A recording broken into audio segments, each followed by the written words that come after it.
America and to the republic for which it stands, one nation, under God, indivisible, with liberty and justice for all. Thank you. Checks in the hand.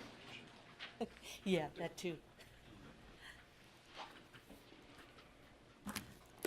A consent agenda was mailed to all of us last Friday, I believe, and we've had a chance to look that over. If there's nothing that we need to pull for later for discussion, then I'd accept a motion to approve the consent agenda as prepared. So moved. I'll second the motion. Mr. Painter, Yes. Mr. Ubel, Yes. Mr. Humphrey, Aye. And we skip over to item 12 on page 8. Do we have a motion to approve the resolution to pay our bills in the amount of $1,913,120.73? So moved. Second. Mr. Ubel, Yes. Mr. Painter, Yes. Mr. Humphrey, Aye. And do we have a motion to pay our bills in the amount of $289.44? So moved. Second? Mr. Painter, Yes. Mr. Humphrey, Aye. Mr. Ubel, Abstain. And item 14. Item 14 is a recommendation of the county engineer to execute record plat number 629-3026 for the replat of the lots in the estates at Shaler Ridge at Weatherby Farm subdivision located within Union Township. We have a motion to execute the record plat as described. So moved. Second. Mr. Ubel, Yes. Mr. Painter, Yes. Mr. Humphrey, Aye. Item 15. Item 15 is a recommendation of the county engineer to execute record plat number 629-3027 for the dedication of .0413 acres of Omni Drive located within Union Township and to accept this portion of Omni Drive as a public road for placement into the Union Township public road system. Okay, do we have a motion to execute the record plat, accept the portion of Omni Drive into the public road and place in the Union Township public road system as described in 15? So moved. I'll second the motion. Mr. Painter, Yes. Mr. Ubel, Yes. Mr. Humphrey, Aye. Item 16. Good morning, Suki Sheets with the Office of Management and Budget. It's kind of early in the year to add a supplemental appropriations, but when you forget to give a department something they asked for, and it fits within their available resources, you have to add it. We actually left this off by mistake. It was in the Advocate Project Fund, their other expenses, $13,381. This is typically what they have every year for operating other expenses. We're just catching up. So we have a motion to approve and authorize the change in the annual appropriation. So moved. I'll second the motion. Mr. Painter, Yes. Mr. Ubel, Yes. Mr. Humphrey, Aye. Item 17. Item 17 is our disposition of the request for proposal for the first transit RFP as it relates to the public transit system for Clermont County. And we advertised the RFP in November. We received proposals on December 26th. We received one proposal from First Transit. And since that time, I've been negotiating the contract with First Transit. So I have a motion for the board to consider, and which would accept the proposal and execute the contract. Andy Kukta managed the proposal process. He's here to answer any questions. Historically, we have contracted with First Transit since 2005, and in 13 we pulled the fleet management portion from that contract, so now it's just management services. So it's the general manager services, which is Lisa Gatwood. So this new contract will be for 1 year, and we have 2 automatic renewals if the board would so choose. So we could have this contract for 1 year, which will be 2018, and we can extend it through 2021. The first year cost will be $106,956, which is about a 2% increase over what we're paying now. And then we have 2 renewal periods at 2.5% each period. So I'll be happy to answer any questions. Wade has some historical knowledge about our contract, and then, again, if there's any questions about the process, Andy's here to answer any questions you may have. Okay, are there any questions? No. I have one question. So it automatically renews after a year. What time limit do we have to not have it automatically renew? We have 60 days. 60 days So prior to before- the renewal date. Correct. So the board would have to provide notice to First Transit that we do not want to renew the contract. 10 months Okay. into the contract. And we'll be on top of that to know whether we do or not. Correct. Okay. Do we have a motion to approve the First Transit Service Agreement as outlined in 17 and described by our administrator? So moved. I'll second. Mr. Ubel? Yes. Mr. Painter? Yes. Mr. Humphrey? Aye. Item 18. I believe Mr. Kupta has this one. Holly, can you power up the,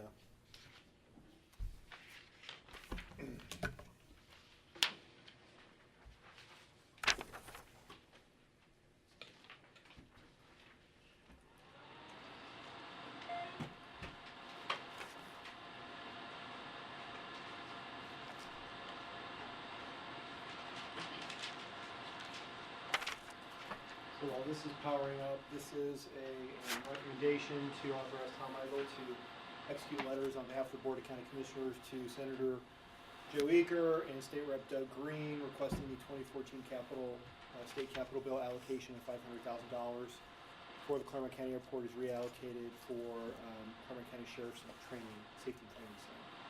And I was requested to provide background of how we got here from that 2014 capital bill allocation. So as we're waiting for the computer to finish doing its thing, I'm going to go through that.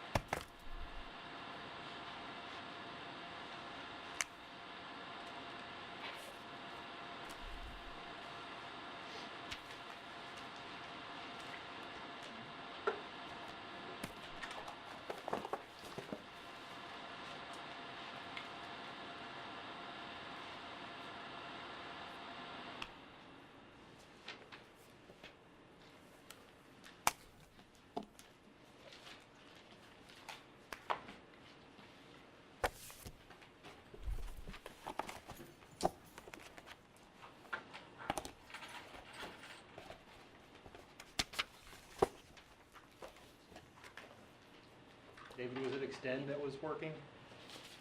It should be, then you get it dragged out.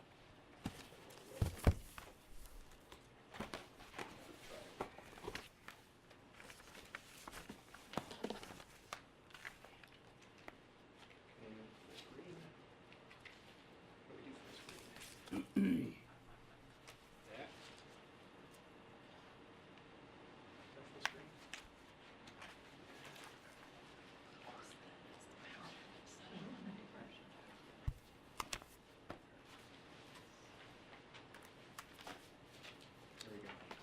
Start again, slideshow. From beginning.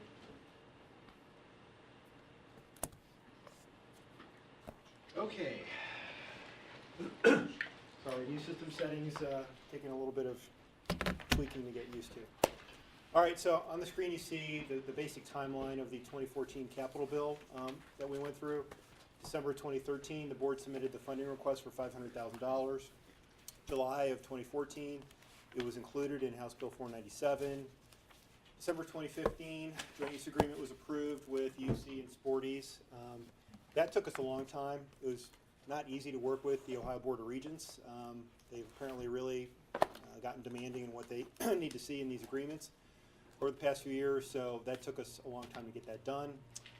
In March of 2016, the Board of County Commissioners authorized the Transportation Improvement District to manage the project. The thinking behind that was the TID builds essentially roadways all the time, and this is essentially a roadway is what was being built. Not a typical roadway though. You have a lot of FAA rules and regulations that you had to deal with. It's not simply building a roadway. So the TID contracted with a engineering firm that has expertise in the aviation industry, which is WSP Parkins Brinkerhoff.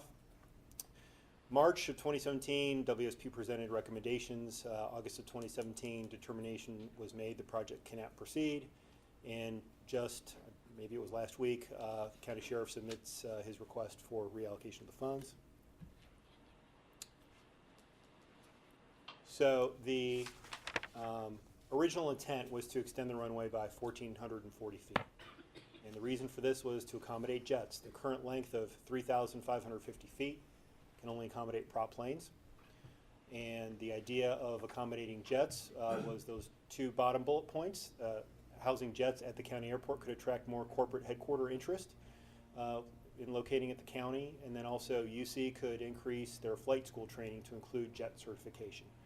We were told that many of the students that go through the aviation technology program at UC Clermont plan to go on further to eventually get certified on jets to be able to fly jets. But they can't do that here because there's no jets to practice on. The TID contracted with WSP for the design and the permitting process. A little bit on WSP. We worked with their aviation division, which their focus is on aviation planning. You see a screenshot from their website. It's a global engineering firm, and they've done large and small airport design around the world for decades.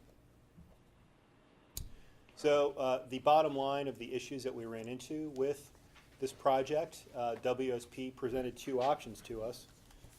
The first one was option number one, showing on the screen, was to be able to extend it 1,294 feet. They said that's the maximum physically possible to extend it, which could allow for some jets. The ability for jets to land on an airport runway depends on things like their fuel load and the temperature when they're taking off or landing. Getting it to 1,200 feet was not the ideal, but it could have accommodated some. The length would not be approved by the FAA, though, in the opinion of WSP, because of intrusion on the runway protection zone over Old State Route 74 and 32. RPZ, for short, is something that did not exist back when this airport was put in place, 1969 through 1972. In fact, it was put in place in 2012 by the FAA by a memo, and this requires there to be significant control over specific areas on either end of a runway to make sure that nothing is going to get built. There's no personal property that can be damaged, things like that. I'm going to show you some maps later on from the consultant, actually, the engineering firm that illustrate this. Option number two is to only extend it 444 feet, which would not intrude on that RPZ, that runway protection zone, either well to the north of the runway. This length would not allow for any jets. The FAA would still have approval rights over it, and we would have to demonstrate a purpose and need, not a build it and they will come kind of application. And there was we had no documentation of any company saying that they were going to move some jets here or even utilize our airport for jets if the runway were to be extended to accommodate jets. We were able to produce no documentation either on our own or from the current airport operator.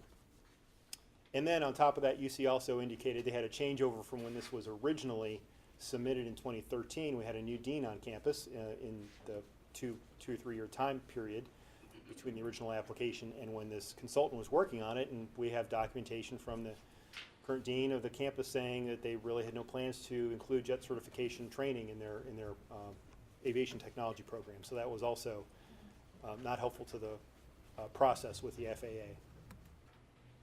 So here's the next slides. The remainder of these slides are directly from the consultant that they provided at various meetings. I was not in attendance at those meetings. Prior county administrator was with the current airport operator and where this information was presented. On the left, you see the existing RPZ area on the south end of the runway right by Taylor Road. Consultant said that we're grandfathered in over there. Today we will not be allowed to build the runway as close as it is to Taylor Road. But it was built before that 2012 guidance was put in place by the FAA, so it was grandfathered in. To the north of the runway, you see the potential extension in red along with the RPZ area, and it gets into more detail on these next couple of slides. This shows a 1,294-foot runway extension, and that red cone-shaped area that you see at the end is that runway protection zone that is smack dab over Old 74 and State Route 32, something that we just simply could not do per FAA guidelines. And this is the shorter runway extension of 444 feet, which gets us just shy of the Old 74 intrusion of the runway protection zone. But you still have costs involved with that. You still have to get that FAA approval, and it doesn't accomplish the original intent and goal of getting this money, which was to allow and accommodate jets to utilize our airport. One last slide. I highlighted in yellow the text at the bottom. This is wording directly from the consultant. They specifically said that there's a FAA planning environmental process that we have to go through, and they were going to require quantifiable imminent purpose and need, not a build it and they will come, to advance a project. So it was at that point that TID and the county administrator determined that this project was not feasible to move forward, and therefore we ended up where we are today with the money unspent, still available to potentially be reallocated, and the county sheriff having put together his request that you saw last week. Be happy to answer any questions. Are there any questions? Andy, not for this meeting or for this discussion, but I'd like to know what investment we have in Clermont County Airport. What have the actual expenditures been? I think we started this airport in what year? 69 is the first construction I believe I saw. I'd just like to know what the investment has been over the years and then what the return on that investment has been. Can produce that for you. Appreciate that. And I think we have a renewal of agreement with our current vendor. And Coming up in June, yes. So we have yes, so I think we ought to discuss that at our next meeting as well. to get you the information. Okay, thank you. Yep, thank you. Nice job.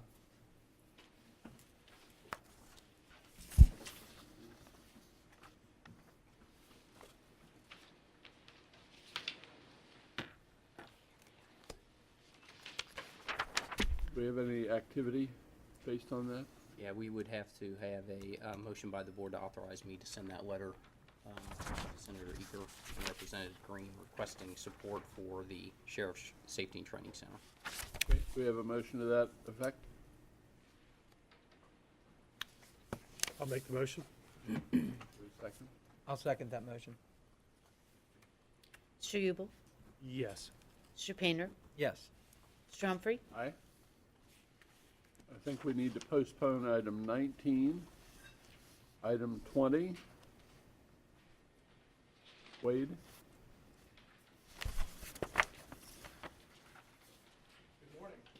Good morning.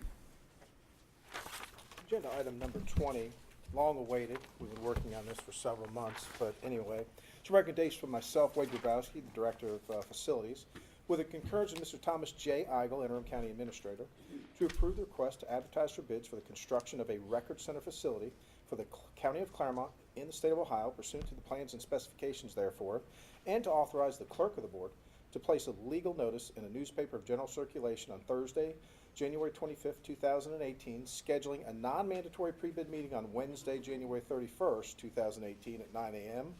Local time to be held at the Clermont County Family Support Center, 2400 Clermont Center Drive, Batavia, with bids to be received until 2 p.m. local time on Thursday, February 15th, 2018, in the office of the Board of County Commissioners, Batavia, Ohio, where they will be publicly opened and read aloud shortly thereafter. Notice will also be posted on the Clermont County's website at the following link, www.clermontcountyohio.gov. We're going to try to build a record center. There we go. Finally. Yes. Do we have do we have a motion to request to advertise for bids for the construction of the record center? So moved. I'll second the motion. Mr. Painter? Yes. Mr. Ubel? Yes. Mr. Humphrey? Aye. And we have a need for executive session. Is there any? So we have an executive session. We also have to approve the minutes from the previous meeting. Okay. So let's go back and approve the minutes. We have minutes from January 10th, is that correct? Yes. Correct. We have a motion to approve the minutes from January 10th. I reviewed them, and I'll make a motion to approve those minutes. I'll second that motion. Mr. Ubel? Yes. Mr. Painter? Yes. Mr. Humphrey? Aye. Anything else? Tom? It's executive session. Okay. We have a need for executive session pursuant to 121.22 G1 and G3 of the Ohio Revised Code to consider the appointment, employment, promotion, demotion, or compensation of one or more public employees, and 2, to confer with the prosecuting attorney regarding pending or imminent litigation respectively. Do we have a motion to go into executive session under those 2 sections? So moved? I'll second the motion. Mr. Painter? Yes. Mr. Ubel? Yes. Mr. Humphrey? Aye. We'll be back. 5:19. All I Strigel? gotta do is find where I am.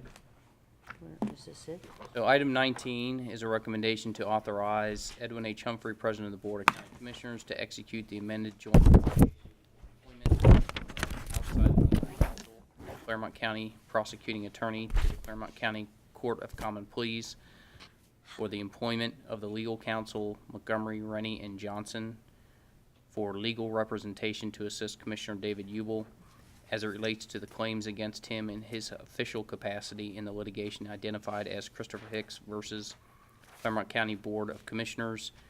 The compensation is $185 per hour. Do we have a motion to execute the amended joint application with Montgomery, Rennie, and Johnson LLP? So moved? Second?